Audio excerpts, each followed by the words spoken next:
Hey y'all, hope you're doing well today. I'm filming late again today. I'm actually pretty tired, but I want to do this video. It's it's funny because this particular topic, it's calling me. You know what I'm saying? It's kind of like it's normally when I feel like, God put something on my heart to research, it's sort of like it all comes together and it feels divinely inspired, and it's kind of like the message just flows with ease. You know what I'm saying? Like when I'm writing my notes out and then when I make the presentation. But for whatever reason, this time, this topic is calling me, but it's a challenge. And I don't want to turn away from it. That's the thing. And let me just share this with you, just kind of a fun way to open the video. So, did you know they make these little art books for adults? I'm going to say they're for adults. I don't really know. But it's literally just add water. That's it. That's all you have to do to paint. It's the coolest. So let me show you. I've done a couple of pages out of here. Easy peasy, like my daughter says. So it's fun. You know what I'm saying? And you don't have to, if you've ever done any kind of art, especially like painting, and I'll just share with you. So I prefer, if I'm going to paint, to use acrylic paint. In college, we were required to use oil paints in my fine arts classes, and trying to get just the perfect outcome when you're mixing your colors. And then if you're trying to do, I think it's called impasto painting, where you have texture and you're applying your paint with the palette knife, like Bob Ross or whatever. All these different techniques that you're trying, and to achieve this particular outcome. A lot of times, everything you're working with doesn't exactly cooperate the way you want it to, and it just makes you want to pull your hair out. You know what I'm saying? I'm reminded of that because that's my experience right now with this topic, because it's about evil, and it's like, how can we truly ever comprehend evil? So yeah, I'm exploring it just because I feel called to, and I am skipping around in this book, and maybe that's the problem. Maybe if I just read it from page 1 straight through, it would make a lot more sense. But what fun would that be, right? So let's dive in. We're gonna be, if you have the book, it's gonna be chapter 12 that we're gonna be referencing and talking about today. And the title of chapter 12 is, if I can get to it, Renee Girard's Take on Scapegoating and the Shadow. So I hope that you are, I hope that you enjoy the presentation. I hope that you gain a lot of insights. And as you know, I never try to present myself as as an expert. Just here to give you guys some things to think about, right? So, I've got so many notes. It's really crazy. I'll just show you all the notes I have in this book, and that doesn't count my journal. And I started making my notes. I think yesterday is when I started them, and I actually started early yesterday, and then, I started Friday, and then I went back and added some more. A second time, and then I just started over today altogether. But let's just have fun with it and see where it goes, and hopefully it'll flow in that manner, right? So because I really don't think we're ever going to find like a solution to this. It's always going to come down to I guess what you might call subjectivity, right? Our subjective views, which unfortunately sometimes we grasp onto, like a death grip, like, they're actually objective when they're really subjective. But it is what it is, right? So let's let's go with it. So when I talk about evil, and as I talk about this topic, I just want to start by saying this is not about judging people. going into this topic. It has nothing to do with, that's not my intention at all. It's all about personal growth and awareness, and trying to raise our consciousness, just to have a better quality of life for ourselves and our families and friends and loved ones, and everywhere we step foot, as we move forward on this path in our life, our walk, so that we can feel confident in doing that. We know that we're doing the best we can, every step we take. And also, just as important, to ensure that we are, looking out for those wolves in sheep's clothing to protect ourselves and our family, and friends and loved ones. So it's not about judging people, and it's not about, viewing people as evil, entities, and not even seeing them as human anymore or anything like that. It's nothing like that. It's in fact, it's the opposite. It's about understanding that various things, and we're going to talk about them, influence people, right? And because of that, it's important to always remember, that we are in fact people, all of us, and we're all imperfect, and we're all flawed, and but yet we don't want to let this perspective, or this way of viewing evil, as like, well, nobody's perfect. We don't want to let this perspective cloud our judgment to the degree that we're actually not putting our safety first. The fact, we don't want to just gamble with our safety because we just want to wear those rose-colored glasses so bad and believe in the goodness, in everybody's heart, because depending on your beliefs, that's questionable. And we're going to be talking about, is it a choice or not? Conscious awareness and how all that plays a part. So let's see where it goes. Okay.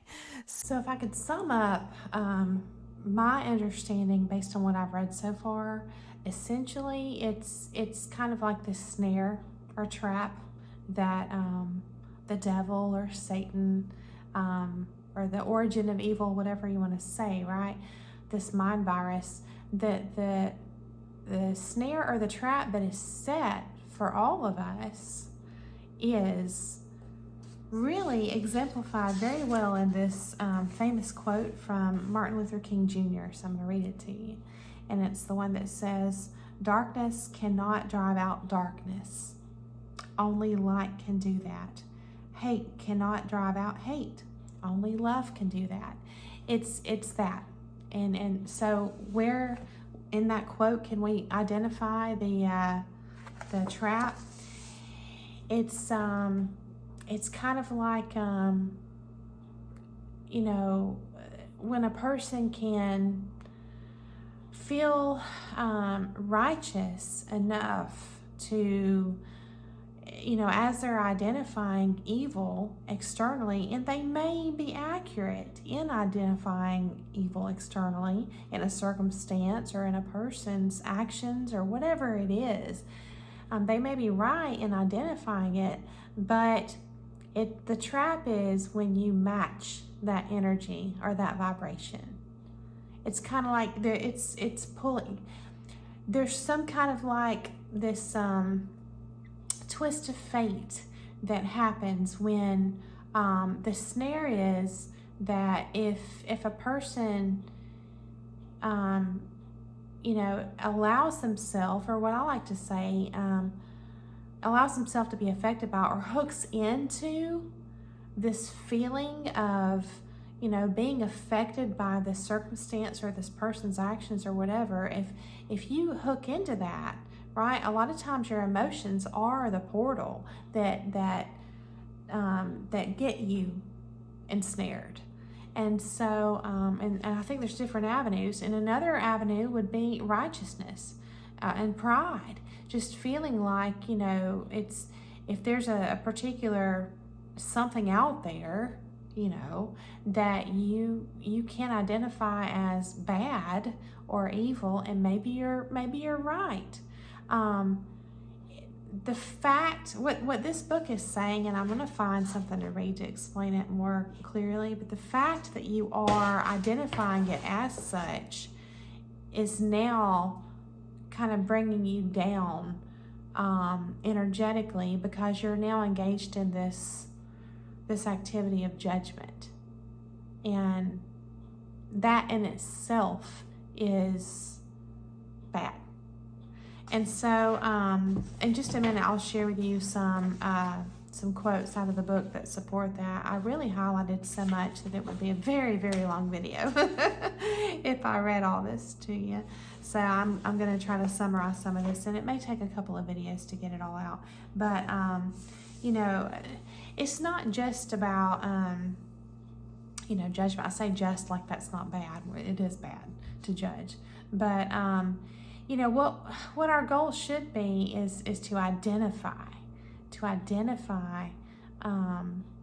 evil, quote unquote, in the world and in ourselves. Anything that, arises within us, within our words or actions that, catch us off guard, and we're like, why did I say that? Why did I do that? That's not who I am. That's not my character. So, really we need to be more vigilant, and first and foremost vigilant, in observing ourselves and making sure we're keeping ourselves in check, focusing on ourselves first, but also, out here as well, just to make sure, again, that we're, safeguarding ourselves and our families, right? But identifying it is one thing. Judging it, now you've hooked in, and you're, you may possibly be pumping up your ego, even not even knowingly, through this feeling of self-righteousness, and suddenly you're down here on the same level as, the sin or whatever you're looking at out here that you're, pointing out.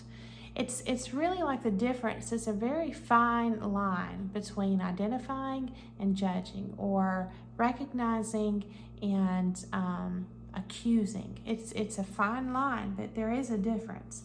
And so,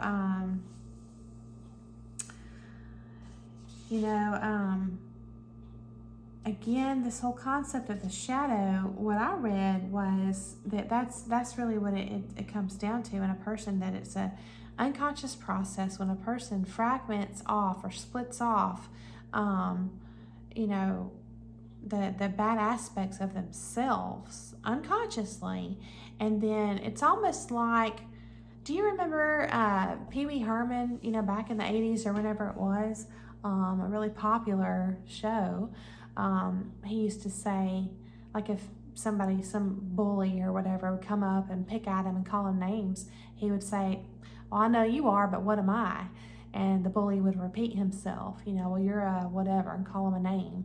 And he would just repeat his rebuttal. I know you are, but what am I? I know you are, but what am I?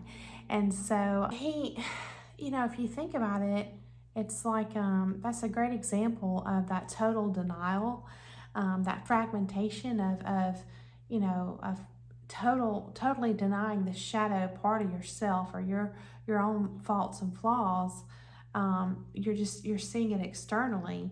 And so when he's stuck in that cycle or that loop of saying, I know you are, but what am I? It's like, that's exemplary of how projection works, right? So just a kind of a funny example. But so yeah, I think that bad things can result from people acting unconsciously, right? We know that. But there truly is, again, I just encourage you to stay away from this black and white type thinking, this either or, and just try to expand enough to be able to see, all the possibilities. And that's what I do.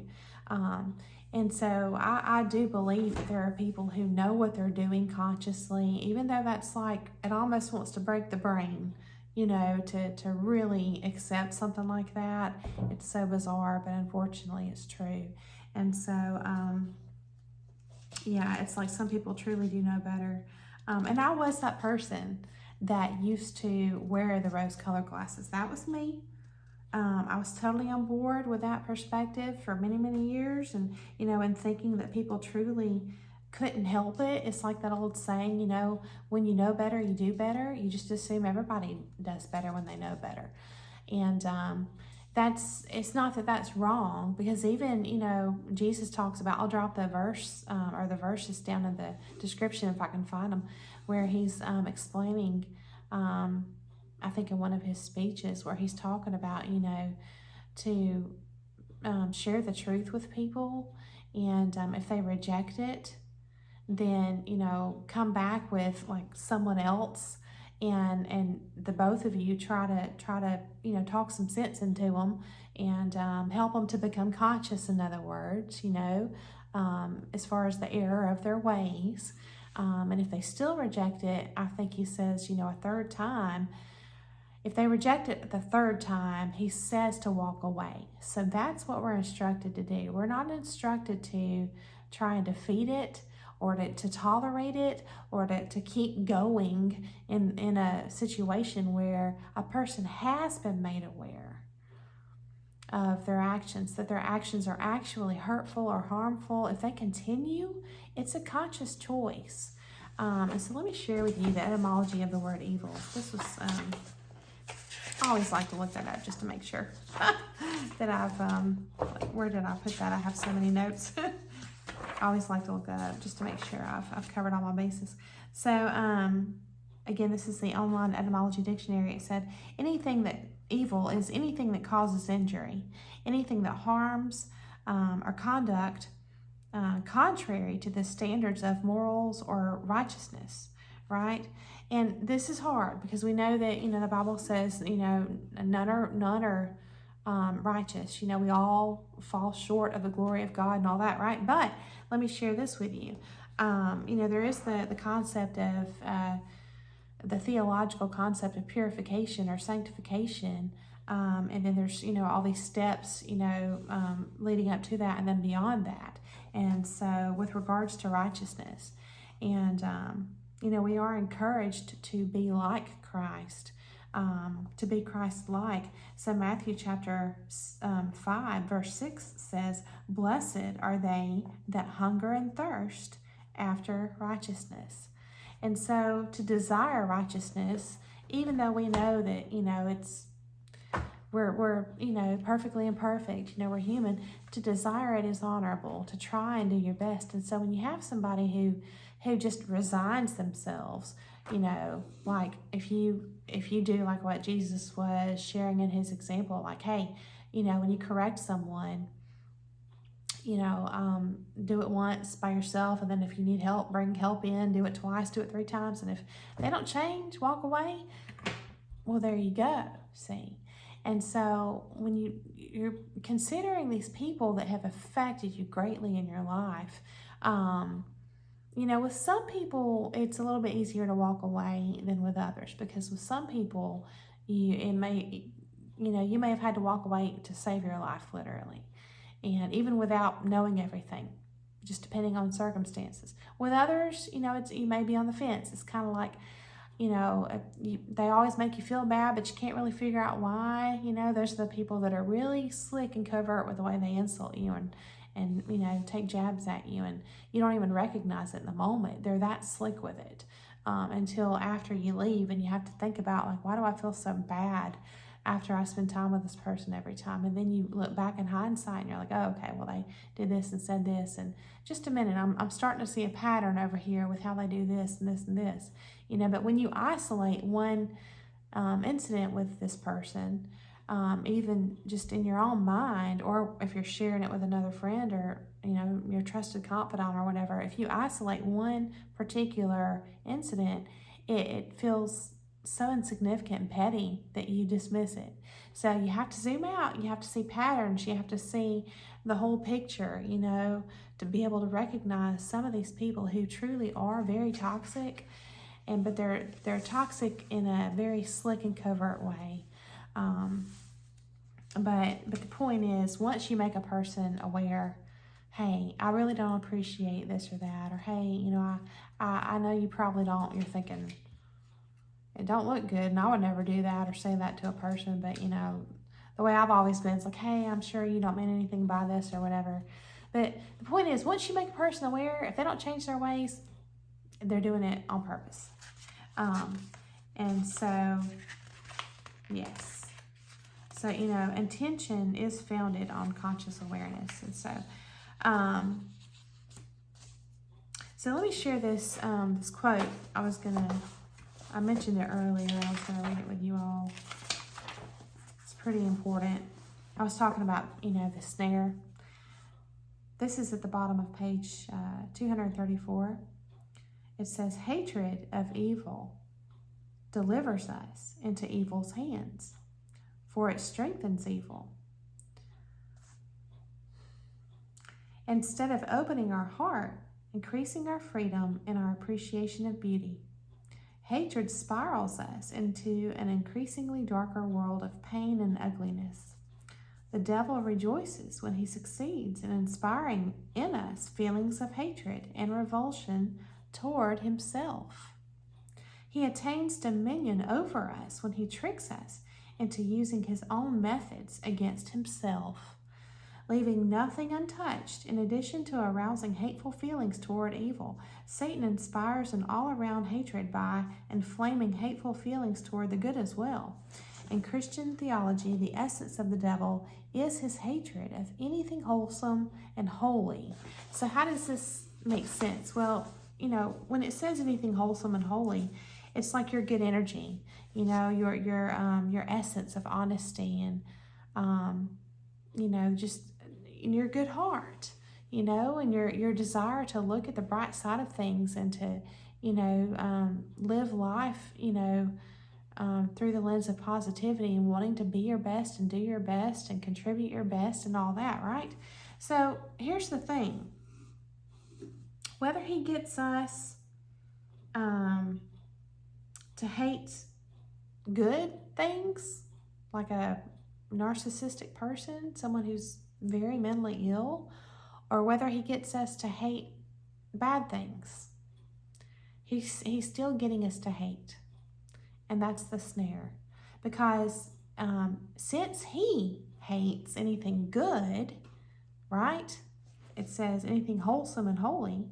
Well, he has succeeded in separating us from that goodness in our minds and hearts. If he gets us to focus on hate of anything, hate for anything at all, even hate for hate. See, he has still stolen that peace in our minds and our hearts. That's why, again, we're instructed to, to think on these things. It's, a Bible verse, and it's true. It's, it is spiritual warfare. And so remember that, we are instructed to resist the devil and he will flee. And so that ultimately is the solution. And, we have to understand we can't change people. We can, if they are willing to accept, what do you call it?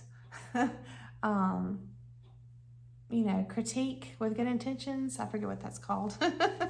If they're willing to accept that, they want to learn and grow, and they're not going to get just easily offended, and they're willing to hear what you have to say, and then you see changed behavior beyond that, that's good. That's someone who has good intentions in their heart. But it's, I'm going to drop a lot of resources down in the description that are coming to mind in the moment, and they're tripping me up. All this stuff's like flooding my mind, and it's tripping me up. But yeah, I hope that this is, got the wheels turning for you. Please don't be frozen in, in shock and overwhelmed by this topic, because we just barely scratched the surface, as you know. But I thought it was really interesting, and I do encourage you to buy this book if you have any interest at all, because it's incredible. It doesn't matter where I flip to in this book. It's I just immediately get absorbed. So, in one of these days, I am going to read it from cover to cover. And so, but yeah, just being able to recognize those snares, staying away from anything that's going to pull us down to that low vibration and steal that good energy, that keeps us healthy, even physically healthy, if you consider mind over matter and things like that. It's just so good all around to try and remain in the vibration of love, because love is in alignment with our Creator, the divine essence, and we are part of that. And so we are in alignment with where I feel like God intends us to be. We are instructed to love one another. And so that's the goal. And hatred is, on the opposite end of the spectrum. And so, of course, there's going to be consequences. Left and right and up and down and upside down and backwards and every which way, there's going to be consequences no matter how you spin it, right? So, but I hope that this has given you a lot of things to consider. I hope that you are encouraged to just always endure your trials and your tribulations and your tests, and it's I always encourage you to remember you're not alone, and just try to stay focused on the good, and and be realistic, because we do have emotions, we do have hormonal reactions within our bodies that are real and that are attached to our emotions, and we're going to be affected by experiences. I mean, we can't get around that. I feel like sometimes, in this modern culture, we kind of accidentally brainwash ourselves with looking at all these, memes that are kind of like, we're just flooding our whole day with these unrealistic expectations, these fairy tale-like expectations of what life is supposed to be like, just like what they talk about on social media. You're seeing everybody's highlight reel. You're not seeing their real. You know what I'm saying? They're not only their ups but their downs too. And so it's kind of like it's just bringing you down. It's just bringing you down. And then I feel like it's sort of a chain reaction, because, all these different snares that can just kind of take us down a notch and bring us down vibrationally away from love, then I feel like that's a doorway or an invitation for that snare of projection, because we're already feeling bad anyway. And so if we start to self-condemn and we don't want to, there may be this unconscious process in any of us that might kick in, where we want to totally fragment, off any parts of us that we, deem wrong. And then we may wind up projecting, even unconsciously, and then that can start this whole spiral and this chain of events that it's not good for anybody. And so I just encourage you to endure and hang in there and don't give up, and just, pace yourself, don't get overburdened. I sat down and shared all this with you tonight because I wanted to, even though I'm very tired, and I went swimming today, and then I went riding in my Jeep, so my hair, I did actually try to fix it before I sat down, but I didn't spend a whole lot of time with it because I'm about to go to bed for the night. But I pace myself too, and I just encourage you to pace yourself too. And I encourage you not to stress and don't worry, and just know that, take everything with a grain of salt, and understand that as long as you are focused, again, like we're instructed, on the good things, then, you can ride through the hard times, and, the bad things will fall away. That's how I view, like, realistically. Sometimes I read these Bible verses, it's like, what does that really mean in my life? How do I really apply that in my life? It's like, resist the devil and he will flee. You know what I'm saying? It's not like, you have this cartoonified type devil in front of you, and you're, wrestling with him and then he runs off. It's like, how does that really apply to our life? And I think it's that it can be, maybe it's not always, but it can be that simple. We can resist these, all these different things in our life that have the possibility of bringing us down, and we can resist that by staying focused on the good things. If we sense something is, triggering us, or, we sense this bad reaction within ourselves coming up, just turn it off. Shut it down, go for a walk, go outside, go walk barefoot, on the ground if that makes you feel good, to be grounded, and, do some yoga, go kayaking, meditate, read, go spend time with somebody that makes you feel good, that you can laugh with, find some humor, anything like that. Anything you need to do, take that authority that you have over your life and stay focused on the good. And I think it just becomes habitual, and we can create habits consciously or unconsciously.